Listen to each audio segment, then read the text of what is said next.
Bonjour et bienvenue pour cette introduction au premier pas avec Vehicle Spy. La première chose à faire consiste à s'inscrire, soit en entrant un nouveau nom de session, ou choisir à partir de ceux qui sont proposés dans la liste. Ce logon crée un dossier dans lequel tous les fichiers sont stockés par défaut. L'étape suivante sera d'aller en bas pour sélectionner l'interface à partir de la liste de matériel qui est reliée à votre ordinateur et cliquer sur le bouton « Configure hardware ». Ceci appelle une fenêtre permettant de vous y connecter en sélectionnant et en cliquant sur « Connect ». Vous voulez vous assurer que les réglages sont corrects pour le réseau observé et plus spécialement les vitesses des débits des canaux. Si vous voulez modifier les réglages de l'interface, il est important de cliquer sur le bouton « Write Settings » pour les enregistrer. Ceci fait, cliquez sur la croix ici, remontez ensuite vers le coin et lancez Run with Transmit.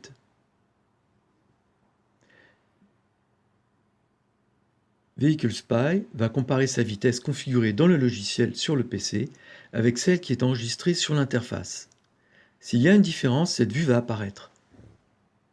Dans ce cas, le MSCAN, Vehicle Spy a une vitesse différente que sur l'interface. C'est là qu'il faut choisir ou appliquer la vitesse de Vehicle Spy ou de celle de l'interface. Dans notre cas, nous appliquerons celle de Vehicle Spy à l'interface en cliquant sur le bouton Apply to Hardware. Si vos réglages ne changeront pas fréquemment, vous pouvez cliquer sur Save as Default.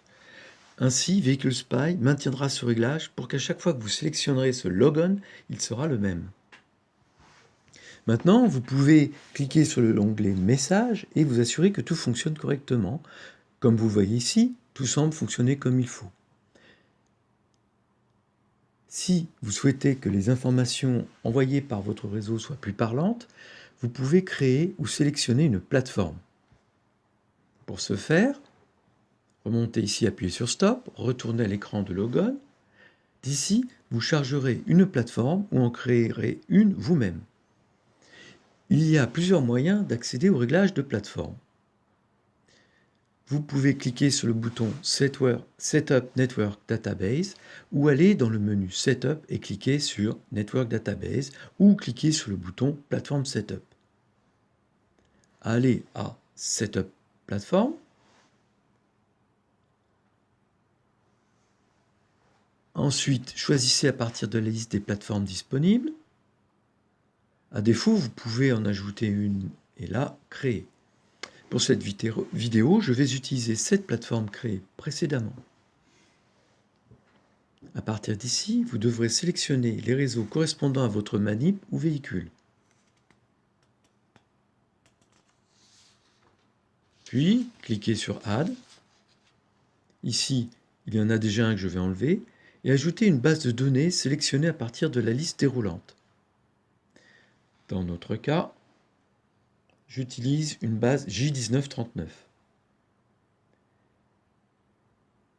Une fois chargées, toutes les bases dont vous aurez besoin pour les réseaux, remontez ici et appuyez sur Save Platform Changes.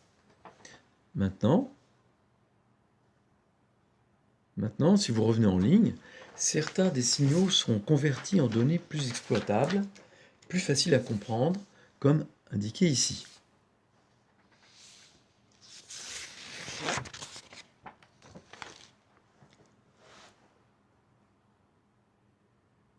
Le filtrage est un autre outil puissant pour exploiter au mieux Vehicle Spy. Pour filtrer vos messages, allez dans les espaces sous les en-têtes de colonnes et choisissez le filtre à appliquer. Par exemple, si je veux regarder tout ce qui a trait au mot « torque », je tape ce mot dans le filtre de description, puis « Entrée ». Et tous les signaux relatifs à torque seront affichés. Bon, à première vue, ces signaux de la base n'ont rien à voir avec torque, mais dans le détail, certains signaux contiennent torque dans le nom, comme montré ici, ici et ici. Pour enlever le filtre, remontez à l'en-tête, cliquez-le, appuyez sur Effacer, puis Entrer, et nous revoilà dans la vue normale. Par ici, sur le côté gauche, se trouve la barre de filtre. C'est ici que vous pourrez sélectionner un filtre basé sur des réseaux ou définir un filtre personnalisé. Par exemple, si je veux voir que les messages d'un réseau donné tel que hscan, je clique sur hscan et j'enlève tous les messages qui ne font pas partie du réseau hscan. Comme vous le voyez, il y a aussi des options pour des filtres personnalisés.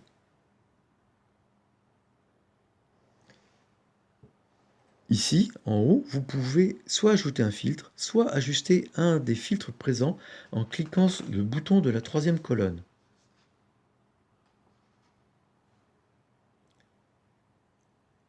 Ici va apparaître une fenêtre où vous pourrez nommer le filtre, comme par exemple My Filter, et ajouter ce que vous souhaitez filtrer à partir de messages reçus, bases de données, messages émis, réseau, ECU et divers articles. Dans ce cas, on va juste rechercher le hscan et enlever tout ce qui n'a pas de rapport avec. Vous pouvez utiliser Remove ou Clear, appuyez sur OK, et votre filtrage va apparaître après. Et le voici. En cliquant le bouton, si vous voulez voir en temps réel comment les signaux évoluent, cliquez dessus. En allant ici, clic droit sur l'icône individuelle d'un signal et clique sur Plot Signal. Ceci va créer un graphique de votre signal pour que vous puissiez voir ce qu'il fait en temps réel. Si vous voulez ajuster l'échelle, un clic droit, puis Zoom to Fit, et maintenant le signal affiché est affiché en plein écran. Vehicle Spy a également des capacités d'ancrage des fenêtres pour en afficher plusieurs en même temps. Pour ancrer une vue, faites glisser un des onglets, déplacez-le dans l'écran. Ici, vous voyez une boîte que je peux déplacer en haut, en bas, à gauche, à droite, disposer à ma guise. Voilà, je la lâche ici. Maintenant, je peux voir la vue message en même temps que la vue signal plot. Je peux aussi créer plus de vues message et signal plot en cliquant ce bouton ici. C'est le bouton nouvelle feuille. En cliquant, on crée une nouvelle vue message. Et cliquez encore ici pour une nouvelle copie identique pour laquelle je peux saisir l'onglet et l'ancrer comme je veux.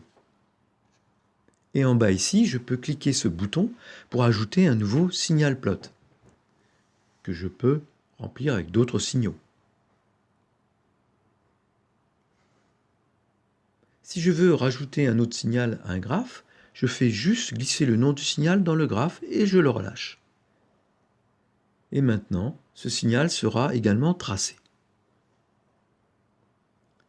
Vous avez aussi la possibilité de créer une liste de signaux en remontant vers Measurement et Signal List. Ici, vous pouvez cliquer sur plus pour ajouter un groupe de signaux et ensuite Select Signals. Vous pouvez donner un nom au groupe ici et sélectionner n'importe quel signal à observer.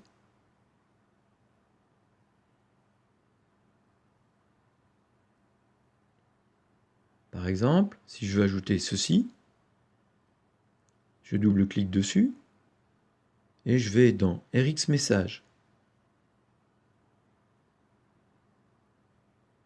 Ajouter ça.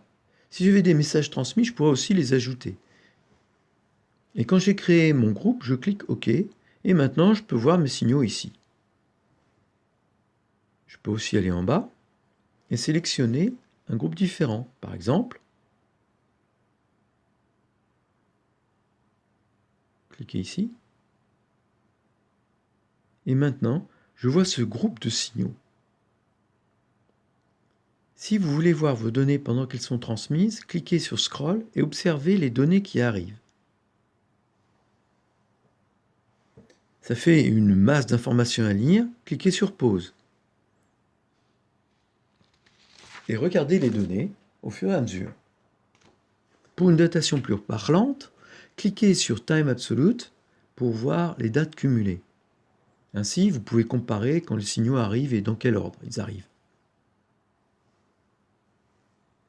Pour continuer, cliquez sur Pause et sur Scroll pour revenir à la vue normale.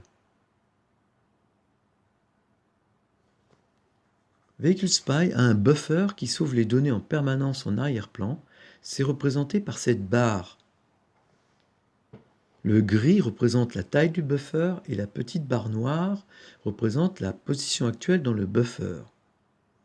Pour enregistrer le buffer, cliquez sur Save, nommez votre fichier, cliquez sur Save. Si vous voulez voir où il a été enregistré, allez sur le bouton Data. Cela ouvrira une fenêtre indiquant où il se trouve. Par exemple, voici l'endroit où il a été sauvé.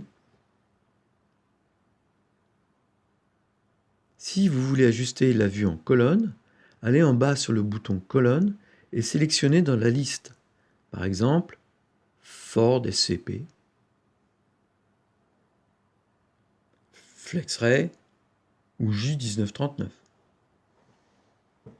Si vous voulez créer votre propre colonne, cliquez sur Setup, allez ici sur le bouton plus et donnez un nom à la colonne. Je vais l'appeler MyView. Et puis choisissez quel champ vous voulez par exemple. Des lignes de données, arbitration ID, octet de données, description.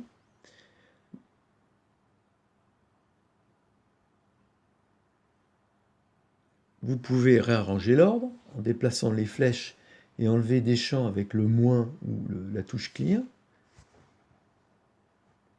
Et une fois que c'est fini, cliquez sur Close. Et voici vos nouvelles colonnes. Ceci conclut cette vidéo sur cette prise en main.